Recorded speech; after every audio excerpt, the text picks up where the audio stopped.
এই মুহূর্তে জিয়া উদ্যান এলাকায় আছেন সহকর্মী আবু সাইদ। সরাসরি যুক্ত হচ্ছি তার সাথে। সাইদ, আমরা জানতে পেরেছি আজও বেগম খালেদা জিয়ার সমাধিতে নেতাকর্মী সহ সর্বস্তরের মানুষ আসছে শ্রদ্ধা নিবেদন করতে। আপনার কাছে এই ব্যাপারে সবশেষ সেখান থেকে কি পরিস্থিতি জানাবেন?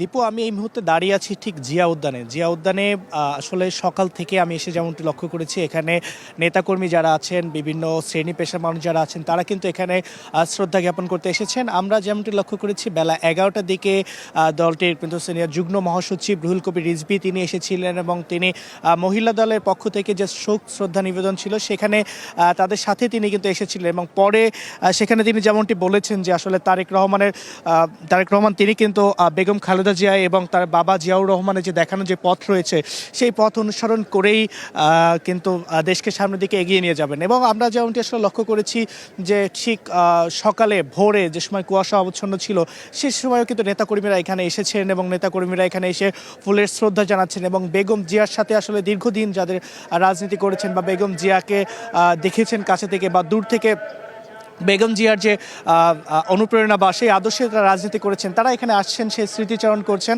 শুধুমাত্র ঢাকা না, দেশের বিভিন্ন প্রান্ত থেকে কিন্তু মানুষ এখানে আসছেন এবং আজকে আসলে ছুটির দিন উপলক্ষেও কিন্তু অনেকে এসেছেন এবং অনেকে আমরা কয়েকজনের সাথে কথা বলেছি, তারা আমাদেরকে যেমনটি জানিয়েছেন যে ছুটির দিনে পরিবারকে নিয়ে এসেছেন, সন্তানকে নিয়ে এসেছেন দেখানোর জন্য যে বেগম জিয়ার যে আদর্শ ছিল বা অনুকরণ ছিল সেই জায়গা থেকে আসলে তার সমাধি দেখানোর জন্য তিনি এসেছিলেন। পাশাপাশি আমরা যেমনটি আসলে লক্ষ্য করেছি যে পাশেই কোরআন তেলাওয়াত সেটি কিন্তু চলছে এবং সেই কোরআন তেলাওয়াতের এটি কিন্তু 41 দিন যাবত চলবেন, যেটি তারেক রহমানের নির্দেশনা অনুযায়ী আসলে চলছে বলে আমাদেরকে কিন্তু এখানে যারা কোরআন তেলাওয়াত করছেন তারা জানিয়েছেন।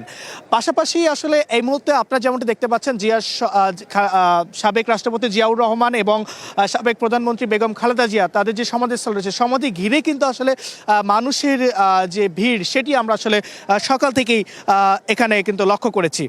পাশাপাশি আসলে এই যে সমাধিস্থলে আমরা যে ভিড় লক্ষ্য করছি সেটি আসলে শুধু নেতাকর্মী না, আমরা যেমনটি বলছিলাম বিভিন্ন শ্রেণী পেশার মানুষ তারা আসছেন এবং কিছুক্ষণ পরে কিন্তু শ্রমিক দলের পক্ষ থেকেও যে শ্রদ্ধা নিবেদন সেই শ্রদ্ধা নিবেদন করার কথা রয়েছে। অর্থাৎ সকাল থেকেই এখানে নেতাকর্মীরা আসছেন এবং মৃত্যুর ঠিক 5ম দিনে এবং দাফনের 4র্থ দিনে এখন পর্যন্ত জিয়াউর রহমানের যে সমাধিস্থল এবং বেগম জিয়ার যে সমাধিস্থল সেখানে কিন্তু নেতাকর্মী এবং সাধারণ মানুষের যে ভিড় সেটি আমরা লক্ষ্য করছি। দীপু, এটি ছিল জিয়া উদ্যান থেকে আমার কাছে সর্বশেষ। জি, ধন্যবাদ আবু সাইদ আপনাকে।